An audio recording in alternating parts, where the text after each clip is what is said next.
இவங்களோட கூட்டணி வச்சு தாங்க எங்கள் ஆட்சியே போச்சு. இல்லைன்னா நான் ஜெயிச்சிருப்பேங்க.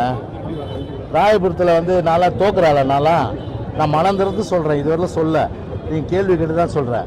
25 வருஷம் முடிசூடா மன்னனா ராயபுரத்தில் இருந்தேன். நான் தோல்வி என்பது அறியாதவனாக இருந்தேன். நான் யாரால் தோத்தேன்? பிஜேபியால் தான் தோத்தேன்.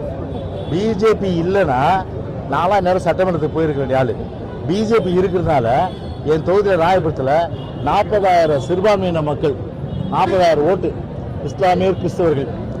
எம்எல்ஏ கோபம் கிடையாது, எம்எல்ஏ கோபம் கிடையாது.